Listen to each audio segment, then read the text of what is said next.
back with more Barnstable this morning on this January 4th, 2016. Good morning, Town Manager Tom Lynch. Good morning, and I'm 8 o'clock start, a little Yeah. different, but you know, feel a little perkier today. But coming in this morning, snow. It was light, which was nice, but a little bit of snow coming in Hyannis, so it was the first that I've seen, you know. Yeah, so. I didn't see that coming in, but yeah. I was a little earlier, so we'll see. But well, it is January, so Yes. but we know the DPW is ready. They've got their snow fighter, they have all ready to their go. equipment, they've They're got tons ready. of salt. That's good stuff. So I thought we'd just talk about a couple of, you know, New Year's resolutions, starting the year off. You know, one thing that I'm going to be doing is, you know, trying to maintain the same fiscal discipline through the development of our capital budget and our operating budget as we have in the past years. These two budgets are the foundation of most of the important work that is certainly funding all the work that we do, and then with the capital projects, all those projects that will come up in each village and throughout the town that we need to do. So we'll be looking to, you know, put that those budgets together over the next few months, and as I say, we'll be using the same fiscal discipline with them that we have in the past. And secondly, I'd like to continue to use, you know, technology to promote, you know, civic engagement.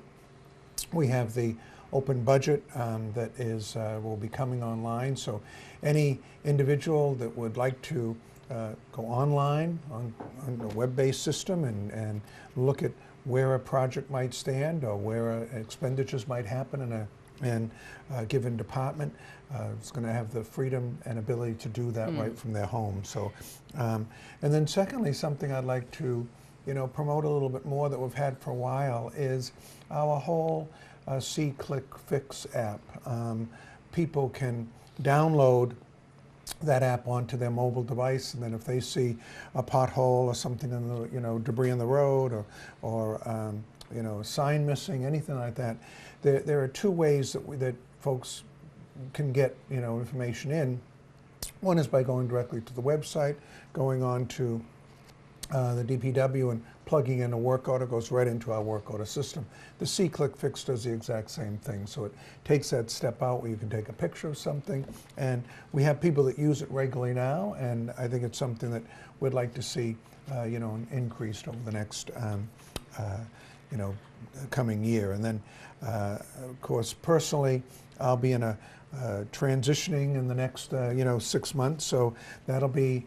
We're looking forward to, you know, the next challenge that might be there, but that's something that I'll also be spending some time on. So I wouldn't say looking forward to it, but, you know, expecting a change, that's right, anticipating some change indeed. I want to go back and talk a little bit about the open budget and See, Click, Fix, because I've gotten a preview of the open budget webpage, and it really is fantastic. It's so easy to navigate, and you know, obviously our budget is available. We have that great 10-page financial overview, but this really allows you to dig down and drill in and kind of really get a sense, you know, if you're curious about where this money is going or how much is coming in here, or, you know, where this project is, you really can drill down and get that look at how everything kind of works together. It's very cool. And, you know, Mark Bell, our finance director, and senior managers have been working on this for about, you know, 7 months. And we've had a chance to look at it, modify it somewhat, and work with the provider we've been working on.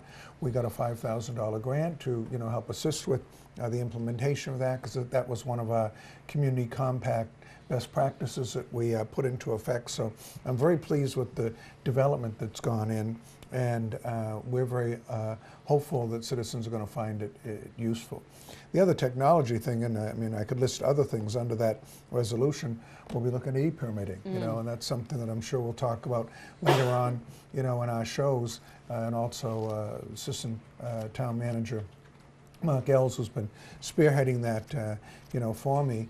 I'm sure we'll take some time to talk about what the schedule is and what we expect to bring online. So there'll be some changes that way, anytime you bring in technology, there'll be glitches. There'll be difficulty with it, but we have a great staff that can iron those things out. So wonderful. Looking forward to moving forward with technology exactly. in the future. So talk to me a little bit about dredging. I know we were expecting that to begin a couple of weeks ago. There have been some delays. What's going on there with our dredging? Well, we expect the dredge to be in Barnstable Harbor this week, and I spoke last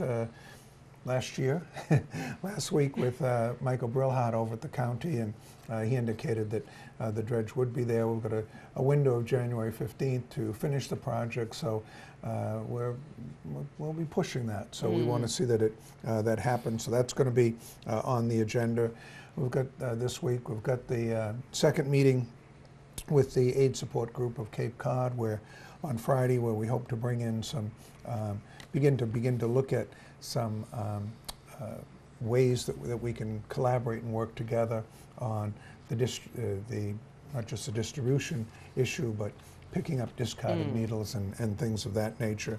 And then along the same lines, we've got a meeting. I've got a meeting between the Yarmouth and the Barnstable Police Departments. They've requested that we sit down, and they want to look at some of the homeless and addiction issues, because it's more than just a Barnstable problem, and I think the two departments work together well now.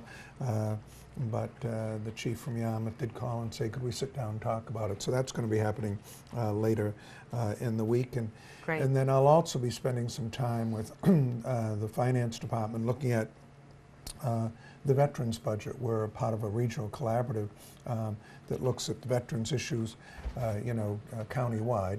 And there we have an administrative budget. It's about $497,000, about a $17,000 increase over the past year. So normally I've been sitting with other town managers, or about 3 of us that get together annually to review that. Naturally, before I go into that meeting, I've looked it over with our own finance department, so we'll be spending some time getting ready for that. So lots, and of course we have a town council meeting on Thursday, so lots to look forward to this week as well. Absolutely, and I always like this time of year because you've gotten through the frenzy of the holidays, and you kind of everything is calm, so you're looking at all of these things that you've got going on, whether they're projects that are in the works or things down the pike, and say, okay, it's time to organize and get ready and feel energized. Hopefully, that's how we feel this time of year. Without as many distractions as we had over the past month. Yes, exactly. Indeed. Well, Tom, I thank you so much as always for joining us here in studio, and we will check in with you again next Monday morning. Thank you very much, Sarah. Thanks so much. Tom Lynch, of course, is our town manager. Up next, to interim superintendent of schools, Bill Butler, will send you out to look at that morning view in Osterville. We'll be back with more.